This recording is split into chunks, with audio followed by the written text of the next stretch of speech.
Okay. All right. Perfect. Make sure I got my stuff up and that I have the appraisal stuff up as well for when we start. Good morning, guys. Good morning. Good morning. Okay. All right. Well, happy Monday, December 11th. Most likely our last Monday mortgage minute of the year. Gonna spend this last couple weeks focusing on working on the business, kind of improving it for next year for you guys. Come up with some cool things for clients and for you all as well to continue to help you. I think next year, my opinion, and just from what I've seen as well, and the MBA's opinion, Mortgage Bankers Association, is it's going to be better than this year, but it's not going to be where we need or where we were, not what we need, where we were last few years, and even before pre-pandemic. But it's going to be better than this year in terms of an uptick, depending on kind of where the Fed starts to cut rates next year and things like that. But definitely going to be better than this year. So if you survive this year, thank the Lord, and next year should be a little bit better for you. Maybe a couple extra deals under your belt. But ultimately, right, it's just kind of getting down to the grind when it comes down to it. But we're gonna start with the news for the past couple of weeks. Last week we didn't do Monday Mortgage Minute, but there was some good news that came out that week before. Which is the personal consumption expenditure, PCE, fell from 3.4% to 3%, which is the number that the Fed is wanting to really see at 2% year over year. The core PCE, which is basically stripping out food and energy, which is the most volatile, went from 3.7 to 3.5%. So that core PCE is really when when you hear the Fed say that they want to see inflation at 2%, they're talking about core PCE, which removes food and energy prices. So the difference, for you guys don't know, what we look at in terms of consumer price index, which is higher typically than the PCE, is consumer price index is basically measuring the price of goods month over month, right? It's just looking at the price of goods and where they kind of go.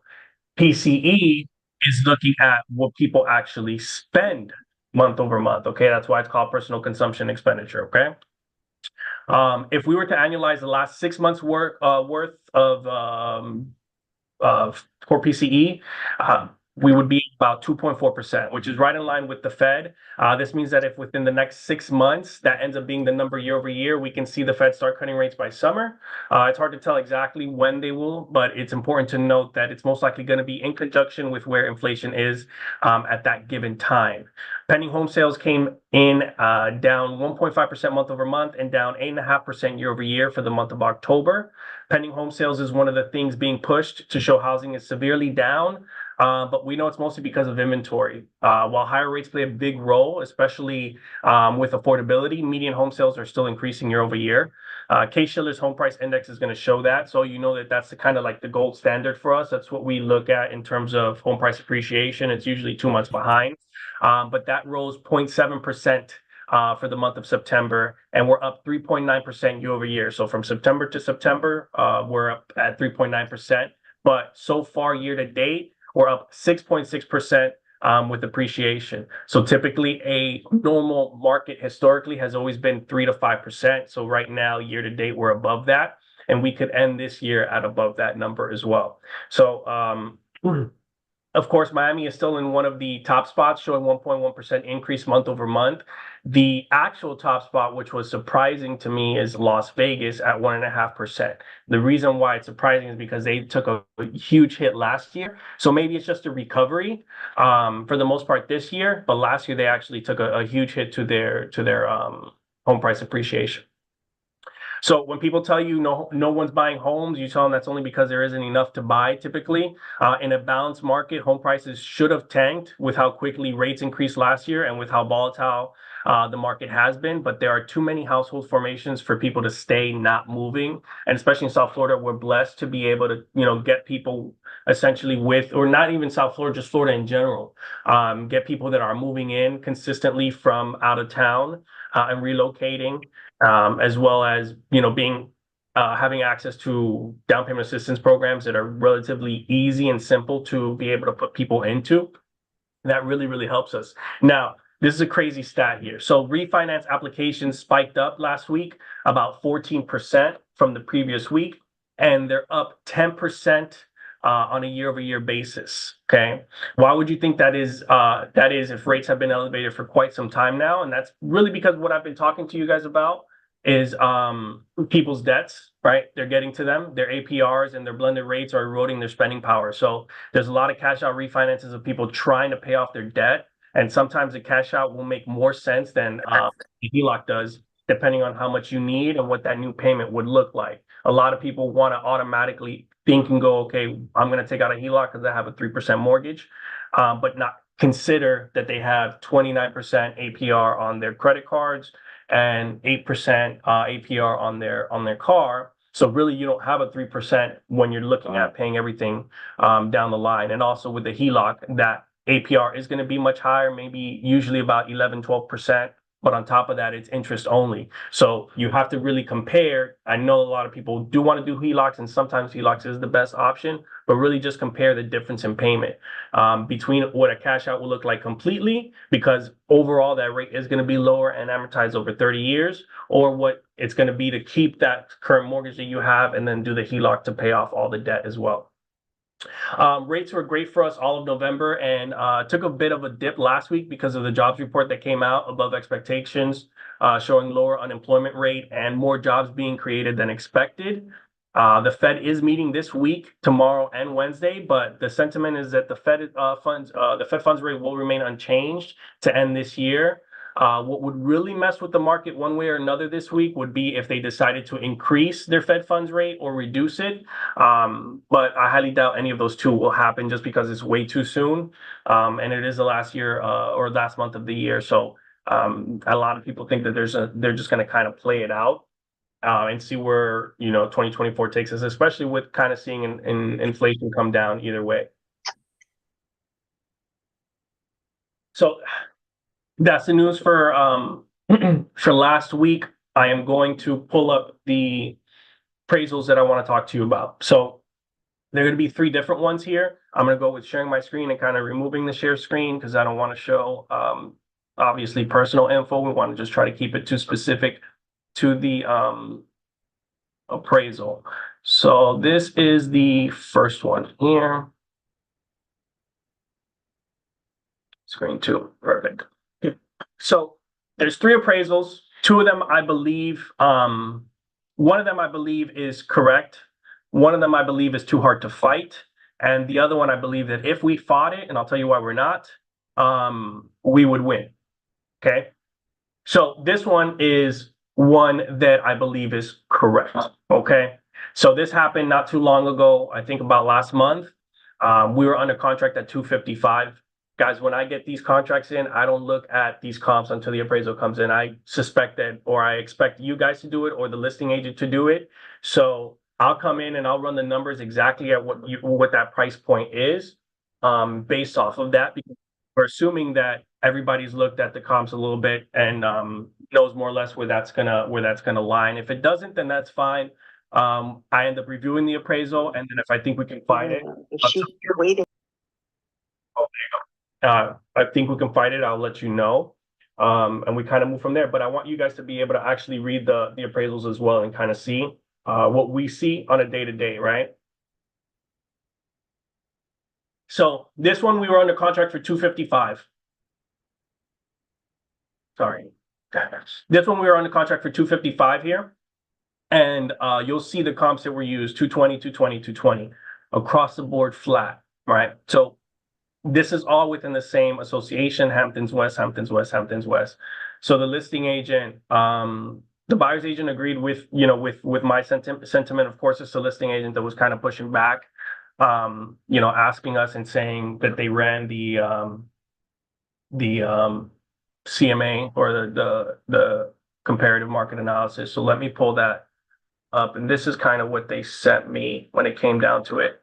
So this is what they ran for their seller. Okay. By the way, just so that you guys know, this person no longer has a listing. The seller no longer wants to sell. So it's got to be very careful when you're doing these on the listing side and kind of understand more or less where the market is for that specific property and that specific unit. So in this case, it was a condo. This price at 255 because that RVM came back for to him at 248,940. So didn't do too much except for kind of pull this here. The confidence score on the RVM is 3.5. It's not high at all, and it does show an estimated range from 217 to 81, right? So okay, 248, 248, 249. This is the presentation you give to the seller. So here. Look, that 255K for the house was totally too high. So you see, there's some experienced realtors in here that already know this location and realize kind of what this person did. So he went based off of this and basically did this explanation to his sellers, showing, hey, you know, if we list at 255, we might be able to get 248 to 249. And I did some research at that time, obviously, to try to save the deal. And I responded to him. Let me see where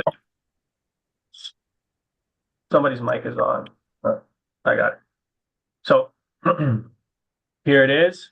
So I just responded to him saying he sent something else. It didn't come through. The RVM is an estimate. It's based on what has sold in the area, but it's not always that accurate. The confidence score it's showing is not that high either. I think it's including the 2 sales at Sussex Drive, which I believe because the legal description does have Hamptons in the name. However, those are lot/block townhomes and wouldn't be comparable to our subject. But if those 2 sales are added, I can see how the RVM would increase to 248K while averaging out the other lower sales as well. So you'll see that there's 2 here that probably got pulled through the RVM, which is not 100% accurate. This shows 291, 250.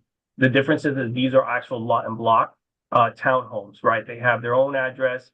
There's no condo approval that needs to go into it. There's kind of a lot of factors that those, but it does have Hamptons in the name.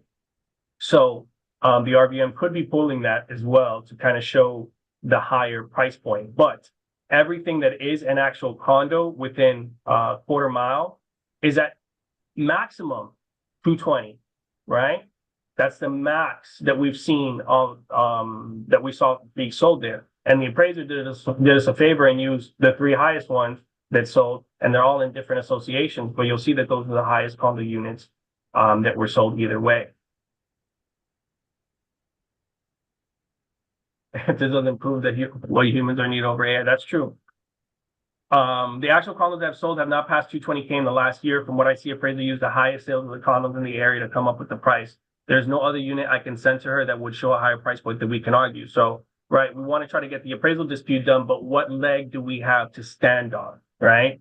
Like, what can I tell the appraiser to appraise it higher than what all the other sales are? You can't.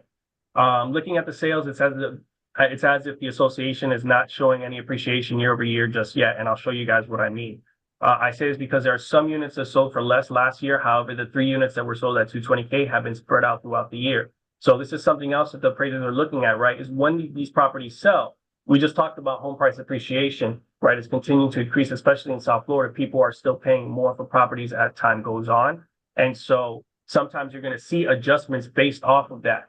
The most recent 1024, 713, and 1216, 2022. For the last year, 220K has been the top here, it seems. Had the sales all been late last year, early this year, let's say, we could argue appreciation, but with the recent sale in October showing the same price as December of last year, we have no argument there. I do see our subject is a bit more updated than some of the other comps, but it looks like comp 1 and 2 were relatively updated as well, and still sold at the 220K price. It's hard to quantify upgrades when usually you're looking at units that are relatively the same in square footage and bedrooms, and none sold higher than the other. And that's going to be actually that upgrades conversation is one that I'm going to have with you guys now within one of the other appraisals that I pull up, because that's the biggest thing that the seller was trying to argue as well, is how much upgrades there's had compared to the other unit, right? To understand that the appraisers, they only go based off of the condition of the property, not the amount of upgrades are there, because appraisers can't quantify how much money has been put into a property continuously. So at 220, 220, 220, guess what our appraisal price was? 220, right? And so it got to the point where the sellers didn't answer the listing agent's phone calls anymore. And I checked this morning and the listing is no longer active. It was terminated. They thought they were going to get 250, 245 for their unit, and they didn't, because the listing agent made a mistake, didn't do the full, I guess, research on the association and on the amount of, and the condos that sold within that area, right? So when we're talking about, last thing before we kind of move on here, right, when you're looking at this appraisal, you want to see where an appraiser made a mistake. Okay, whenever you want to fight an appraisal, guys, you can't fight it without showing discrepancies within the appraisal report, right? Because ultimately, what all an appraisal is an opinion of value. That's literally it. The appraiser is just giving their opinion on the value of the property. The difference is they're just licensed to do so, but it has nothing else to do with anything else. So when you're arguing this, you may have a different opinion, but you need to be able to look at the appraiser's report and say the appraiser basically made a mistake and didn't appraise this property correctly because they didn't include, or because their adjustments were inconsistent, or they didn't include this unit, which is much closer, which was sold much sooner, so on and so forth, right? So you're looking at here, this is pretty clean cut. There is really no adjustments to be made, except for on this one where they put that this one had a view of the lake, but they also put that it was a worse condition. So it's kind of a wash, right? Negative 5,000 plus 5,000, 220 across the board. All the units have been kind of consistent with what has sold there. So it's no surprise that this one came in at 220. But as a listing agent, just making sure that you're looking and you're doing proper research and not going based off of just the RVM, which is what this listing agent did because he lost that listing in general, right? And that's a referral partner in the future as well. All right, so now let's pull the next one up. So I'm kind of torn which one I want to do next. You know what? We're going to do this one and then we'll do the one that I know is incorrect. I won an appraisal dispute last year. Yeah, I've won quite a few. The ones that I won not a lot, but above the norm back in 2020 and 2021 when everybody was so busy and appraisers were just sending in reports. You analyze them and you're like, what the hell did you do? And it was because they were so overwhelmed that they made a lot of mistakes. And that's where I kind of learned and understood that, you know, when you're fighting an appraisal, the easiest way to win or the easiest way to get a second appraisal done is by showing the inconsistencies within the report, right? Because if you're trying to argue opinion of value, you need to have some sort of basically point out, hey, you on your report said this, but then you did this. At that point, the appraiser can't come back and say, anything else, right? Oh, this is because of this, or no, you clearly made a mistake when it came to the adjustment, or when it came to showing the condition, or when it came to the time of sale, stuff like that. So we're going to show this one, and then the last one would be based off of the one that I think we can win. If we were to. So this one was also pretty recent. So this one sold at 186, or this one was listed at 186. Okay, the highest sold one was 175. Then you had one that sold at 158,500 and 135. All of these are pretty much in the same Majestic Gardens condo. They're in the same subdivision. And there are also adjustments for time of sale. So you'll see here, these all sold earlier in the year.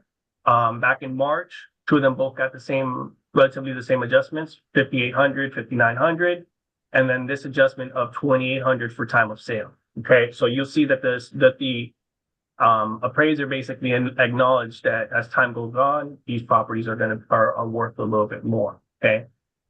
Then there's really no other adjustments here. Nothing based on floor location, because you can see the one that's on the first floor, which you would think that a lot more people would want, because this is not a high rise, right? Sold for the least.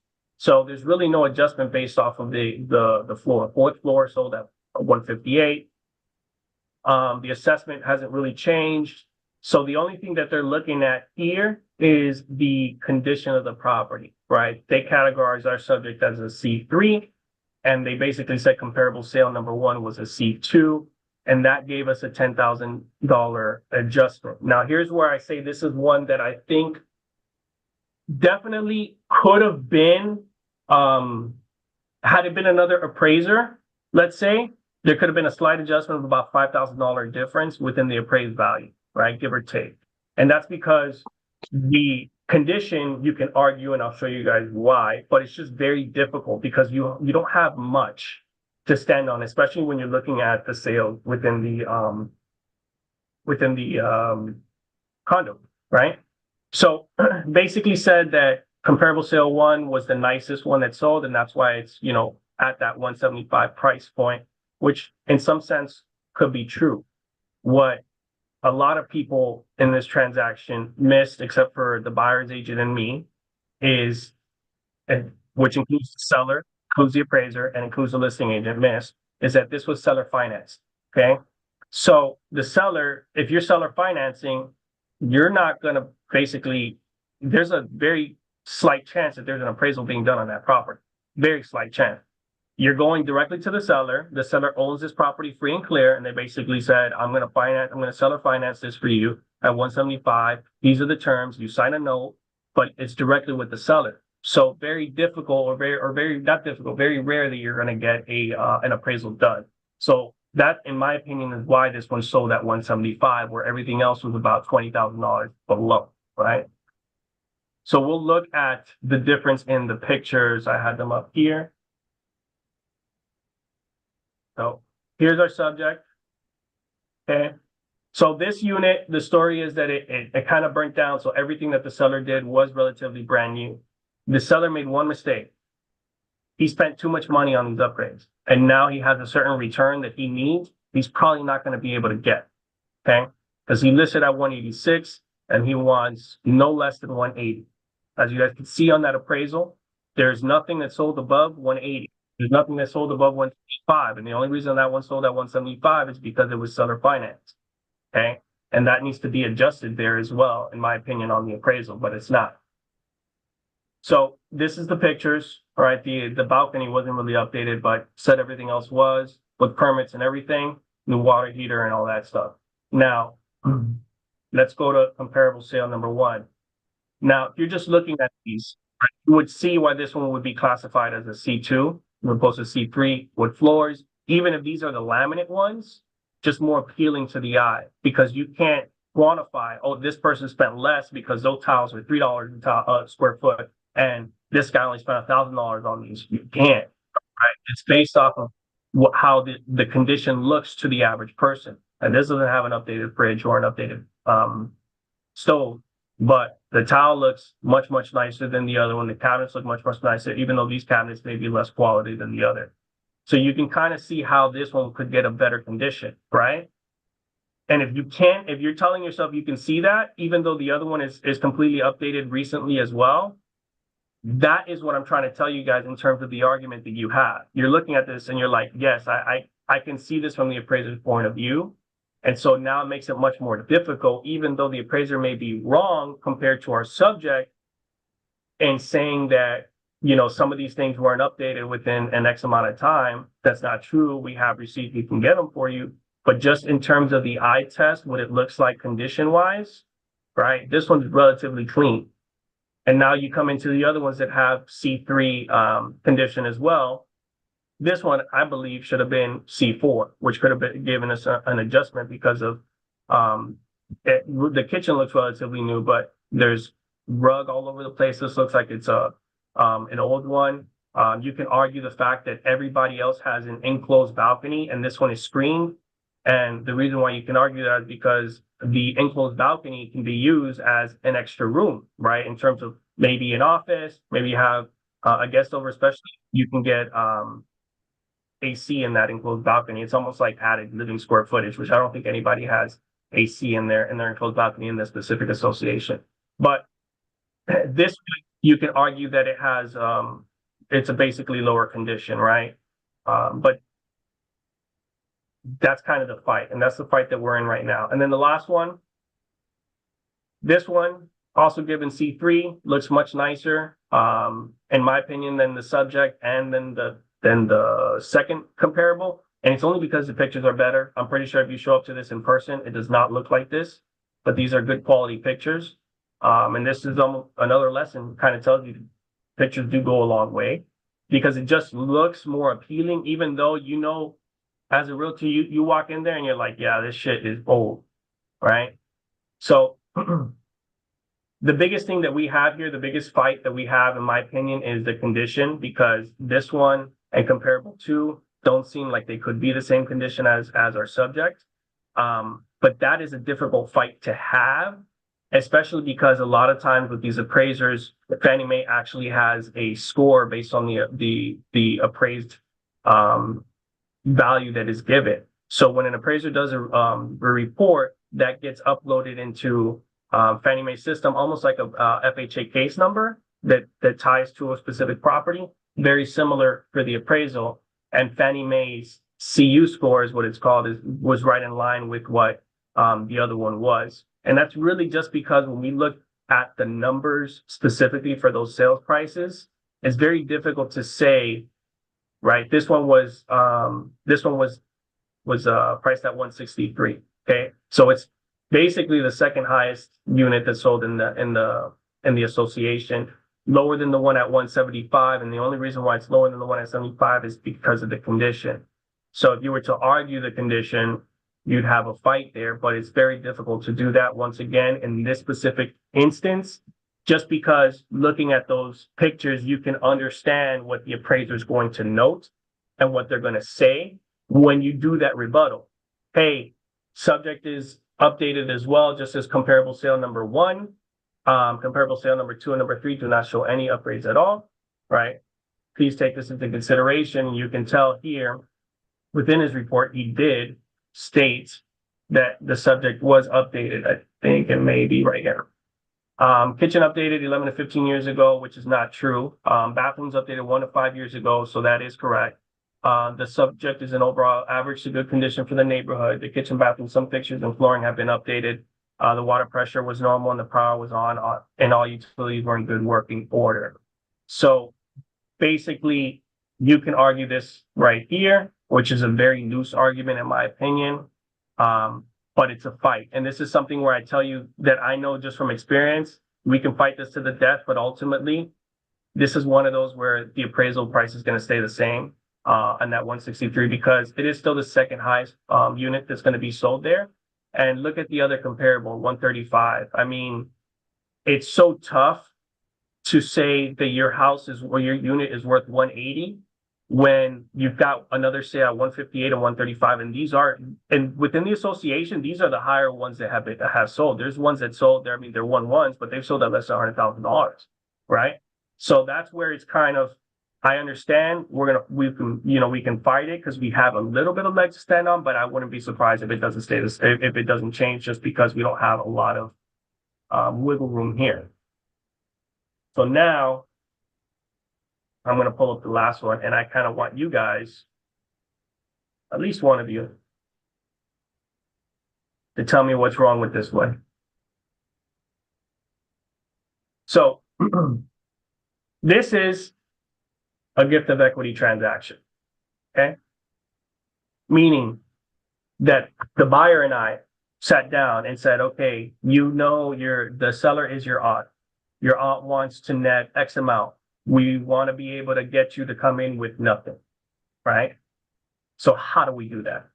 Okay, well, we need to price this in order for your costs to be covered and everything, and for your aunt to get what she wants back, you need to be at 392.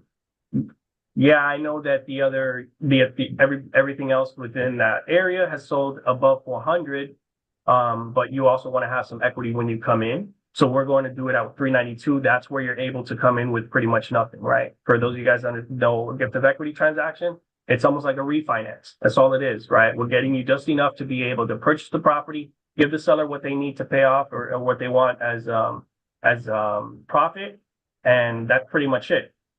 So that's what we priced it at 392. Now these are the comps: 450, 450, 416.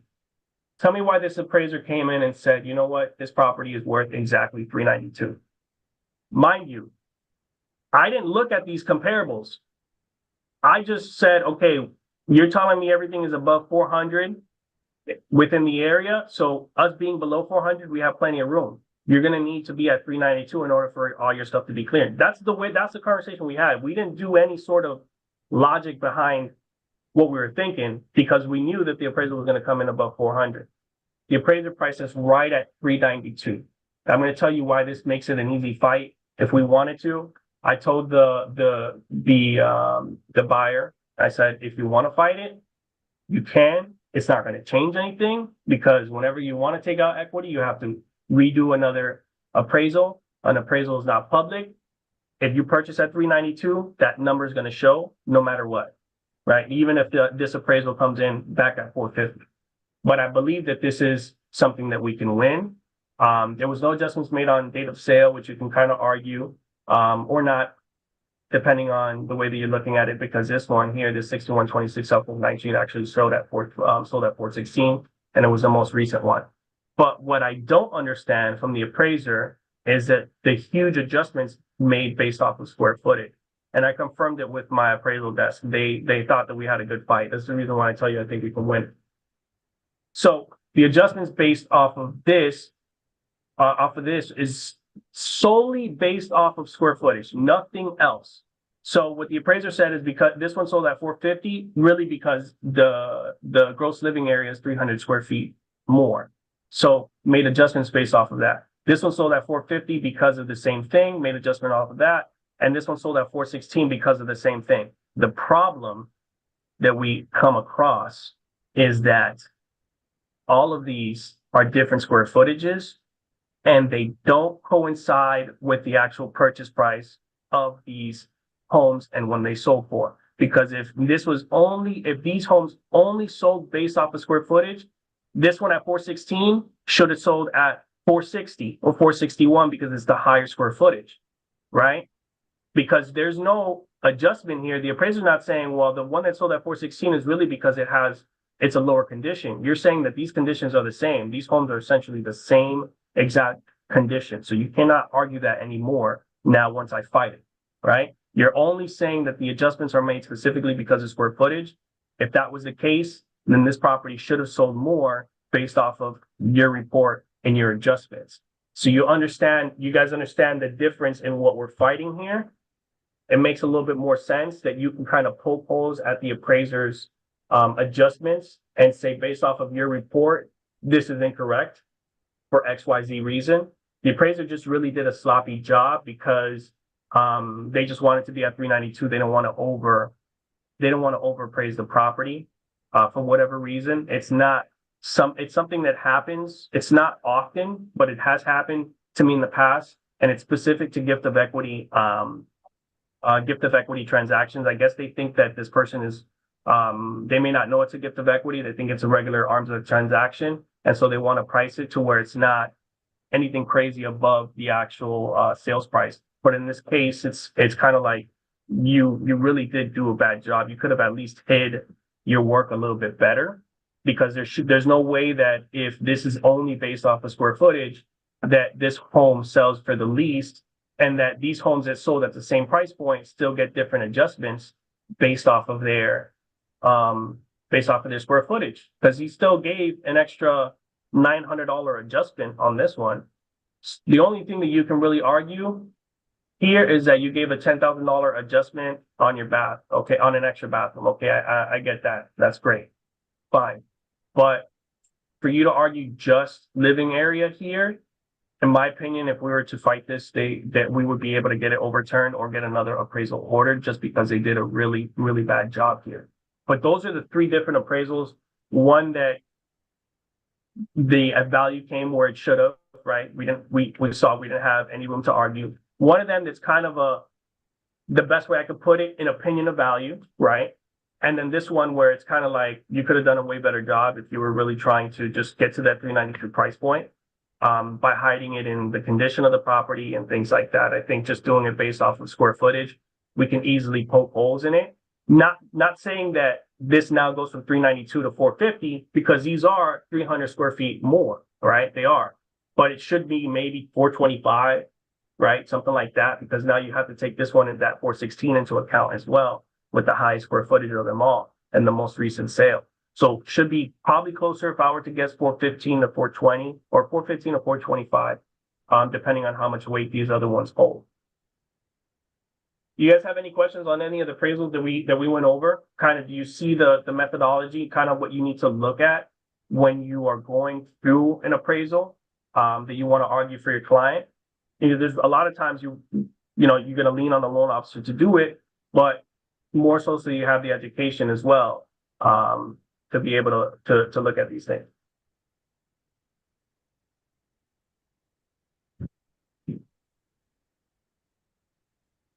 Nope. Good session today. Did you guys learn something?